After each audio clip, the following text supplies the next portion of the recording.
a guest on our show is a multi-talented person. He is also a dear friend of mine. This person is known for dabbling in and out of many creative areas, and he does it very well. To name a few, Ethiopian cultural dancing, acting, writing, and producing. And he has a very beautiful way of bringing people together to create and never fails to make magic. Please welcome Sami Obama.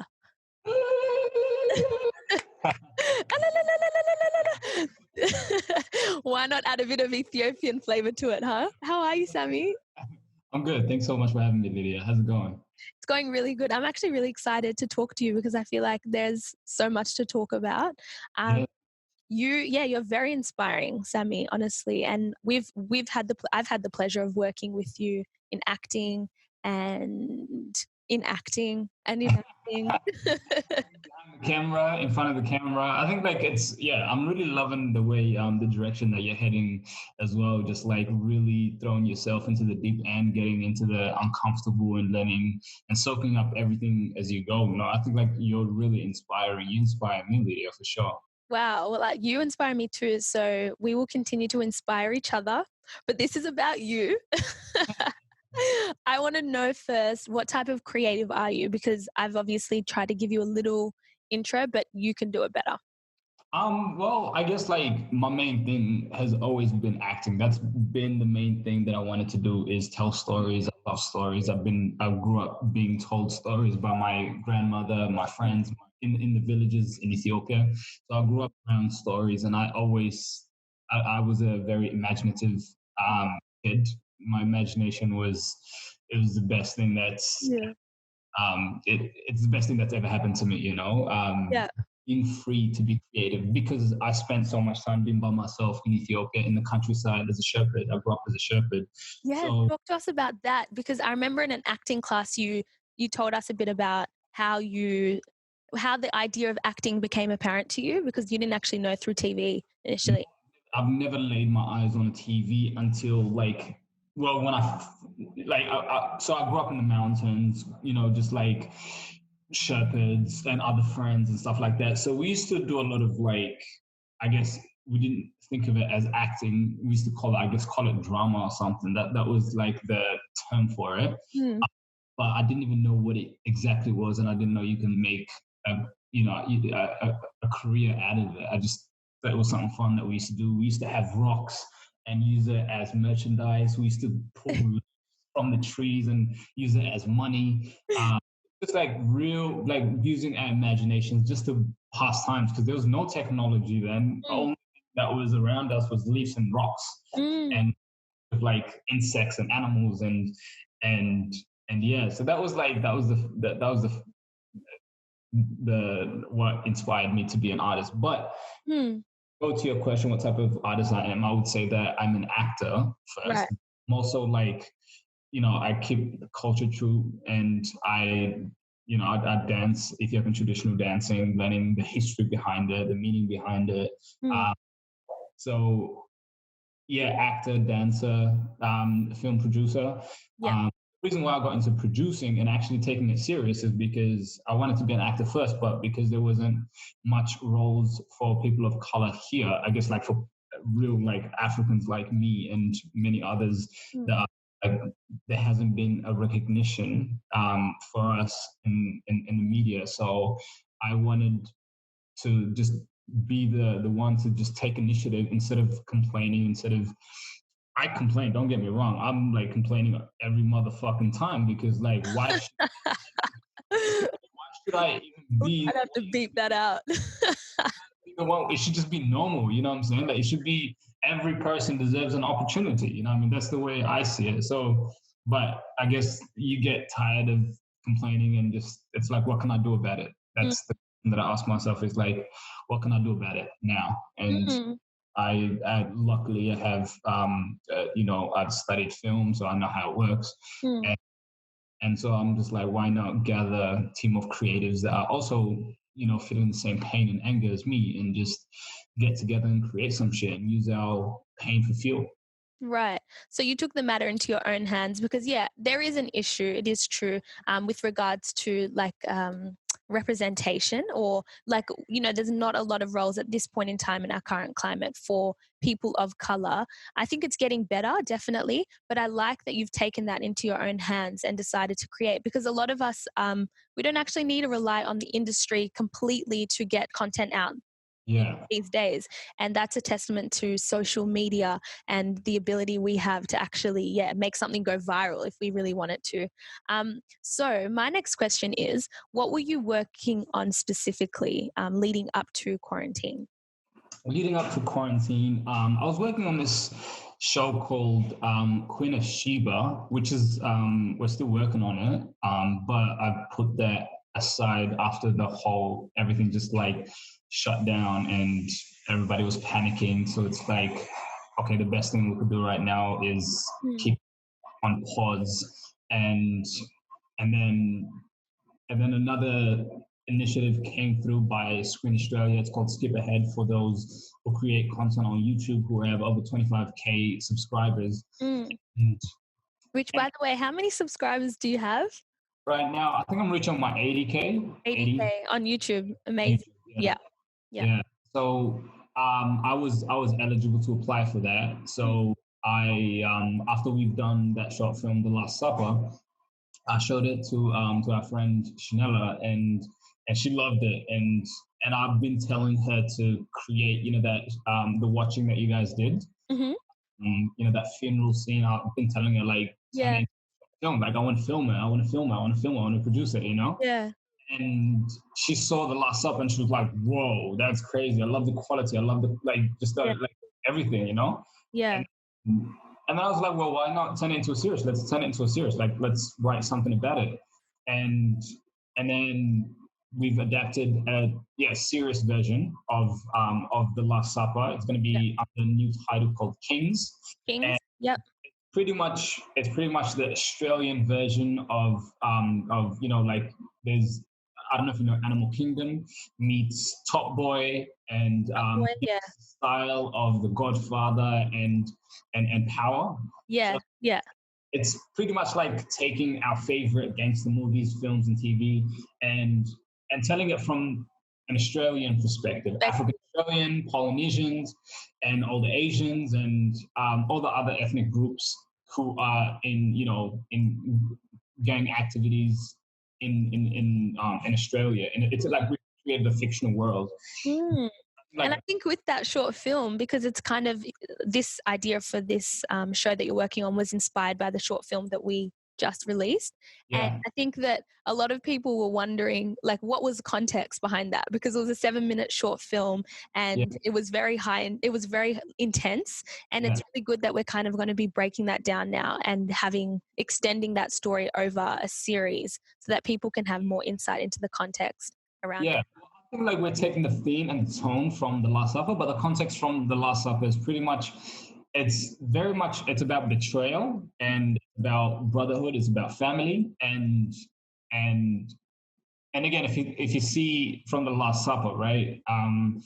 Jesus gets betrayed by Judah, and Jesus obviously anticipated that, but he forgives him. So, but from I guess, like, from this character's point of view, it's like it's the same situation, but it's like, why not retaliate back? So that was the, I guess, the context behind it. But my original intention was to actually just have Black and brown people on screen. That was my intention. That was my goal. I didn't care if it did good or bad. I just wanted to, like, to show at least, like, you know, the child version of me who was watching on Australian TV or now on social media. Just, like, I did it for the young Black kids, young Black and brown kids who can see it, look at it, and be like, oh shit, okay, well, like, we do exist. We in Australia. In Australia in particular, there is a space and there is someone that's doing it. So it's like, I think to do that, you know. Like, last time I had this person message me, and he was just telling me how he got into dancing and just the creativity because he was inspired by the things that I was doing. I didn't specifically, like, mentor him or anything, but just, like, my actions has affected him. So that's what I realized is that. That's good, yeah. And with that first generation, it comes back to that idea of us being first generation Australians. So it's not that it's our responsibility, but there is a lot of good, like there's a lot of impact to be done if we decide to play the role that you've decided to take, which is to like inspire other coloured African Australian people by showing them that there is a space in some like capacity for them in these areas, which I really appreciate you doing. I actually wanted to ask if how the shutting down of the entertainment industry has impacted you. Perhaps it's work-wise or it's kind of stunted your ability to create. How have you been impacted? Well, a lot of my my income comes from like live performances, emceeing, dancing, and acting. So the entertainment industry being shut down, it's like for the first week, I was just like, well, I don't know what the hell I'm gonna do. So like, pretty much, I was still trying to like I had like my whole routine set and everything. Like I do have a specific routine that I follow every morning, but it's like it wasn't getting up early. Usually I would get up early, but like in the first couple of weeks was just like, well, I ain't got shit to do the next day, so I'm just gonna stay up all night watching film. And then films got boring for me. I was just like, shit, I really can't even stand to watch anything right now. And it just went on like that like it was a repetitive, and the days just went like that. And so you thought time was moving quickly. Some people probably would say time was moving really slowly, being quickly, slowly. That's the thing. It was quick, but it was so slow at the same time. You know, like in retrospect, it was just like I think it was what like a caterpillar, right? They need to maybe caterpillar is not the right word, but but to blossom, they need to what's that process that they go through? I forgot the not me. I'm not the one to ask. Caterpillar's cocoon. Yeah. Oh, okay. Yep. And then when they come out of that, they come out as a butterfly. Right. I know that much. Yeah. So for Easter, I went over to my parents' house, and because my housemate is on immunosuppressants, so she's very sensitive, and for me to come back was dangerous for her. So we made the decision that I'm gonna stay at my parents for like 14 days, 2 weeks. Okay. Yeah. And it was there that I felt like it was like a little mini vacation that I was having, and my little brother, which inspires the heck out of me, because when I was there, I was thinking of like, I'm gonna stay up all night. I'm gonna do this, and then he's just crazy. What he did was like, we would get up, and then like we would do the whole routine, and then after that, I was like, shit, okay, what am I gonna do now? And this would like, he's like, all right, cool, I'm just gonna go. I'm gonna read now. I had to talk to me for the next hour. Right. So he would start reading for like an hour, and I'm like, oh, all right, cool. And then the next hour is like, all right, well, I got to listen to my audiobook for like another 40 minutes. Cool.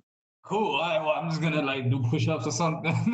He was inspiring you, basically. You didn't have. Yeah, I did. Like, I was just like, all right, what the heck am I gonna do? And then I was just like, all right, well, give me one of your books. So I started reading. I read one of his books, and I was like, shit, this is actually really good. And then I read a book that he had called like, I think it was 10 Rich Habits or Rich Habits. Okay. And it was just like, it had really specific daily goals to set, daily, weekly goals, and little checklists that you go through. Yeah. And I've known about it, but it was just a great reminder, it was a great reminder. And I started implementing that. And then it was just like everything was just flowing, and we were making videos. And yeah, it was just like, it was. So did that kind of like reignite your creativity?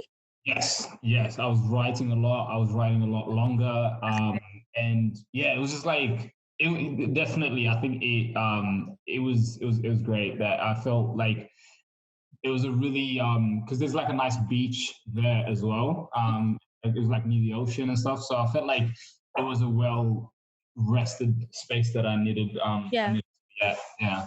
Beautiful. So you're staying creative. Obviously, you've been writing a lot. And do you have a plan now for how you're going to get back into life, or like creating once we go back to normal life? I know that will be integrated slowly, but yeah. Well, it's really cool right now that they've lifted up one of the laws, which is like you can have more than 5 people outside, inside, and 10 people outside, I believe. Yeah. It's really cool now that they've taken that restriction off. Like, so it feels like there's at least a weight off my back. So at least I can go back to at least shooting something outside, outdoors. True. Yeah. Like a couple of crews and a couple of like under 5 actors. It's good.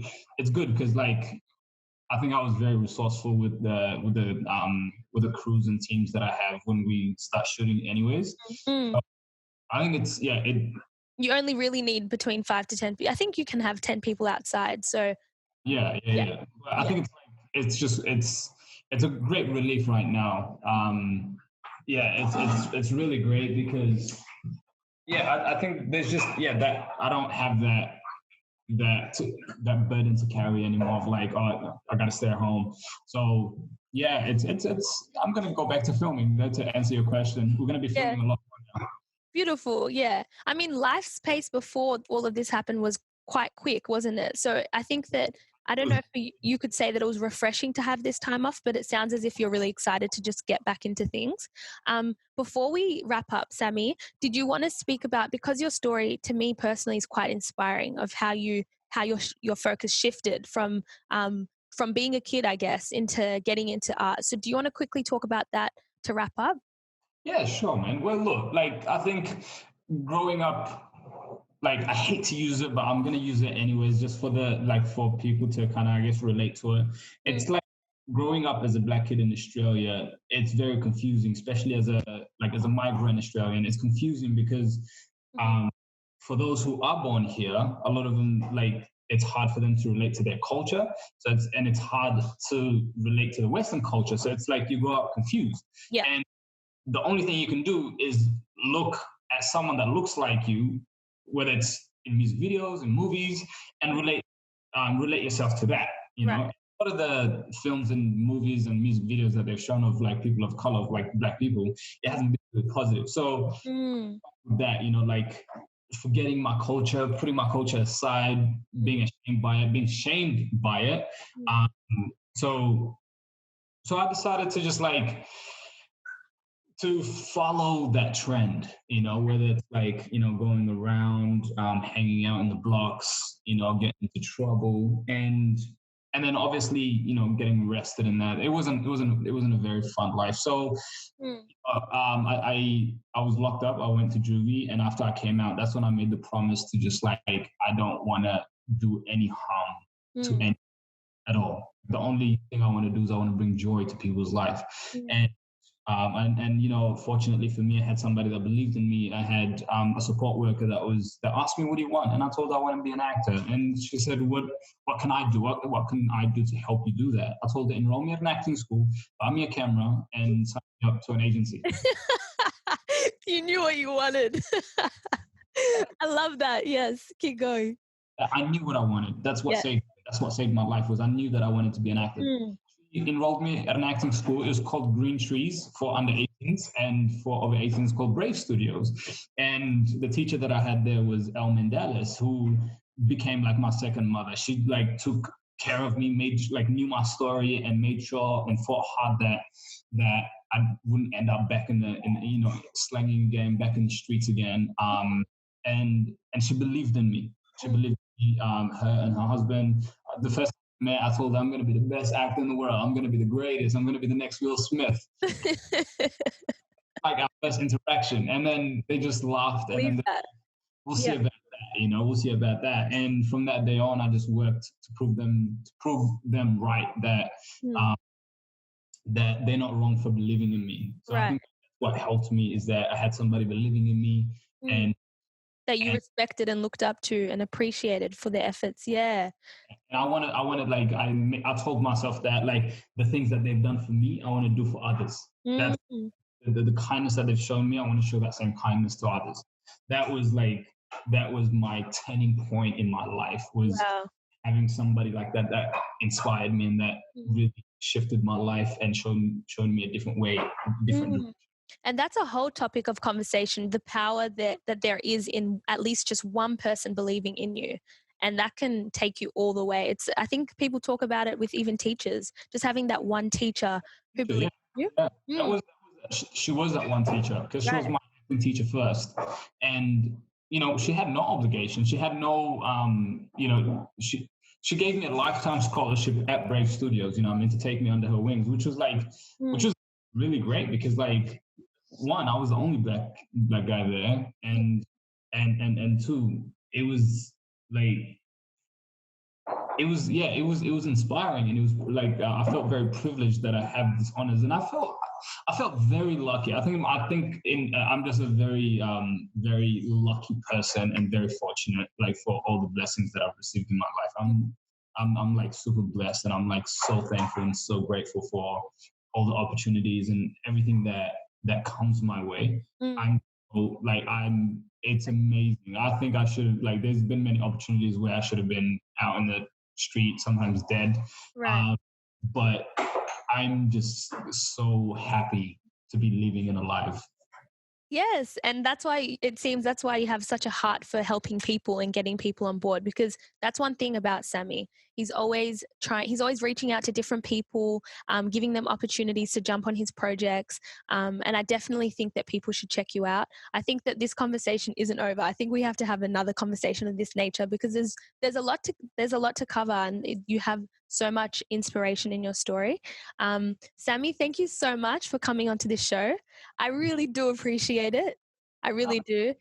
This has made it such a great conversation, and yeah, I think there's it never ends with us. I feel like I'm learning more about you every Yeah. day, literally. But yeah, thank you so much for coming on.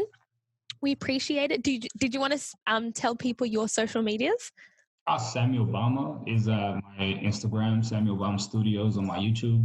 Yep. Uh, TikTok, Sami Obama. TikTok is popular now. It's popular. TikTok is popping now. Yeah, yeah. You gotta, whoever's like, you know what? Actually, last thing that I want to say is that I love how TikTok has ignited people's inner creativity, Mm, because there's been a lot of people that I've invited to participate in my films, etc. And a lot of them were like, "No, people are going to say this, people are going to say that."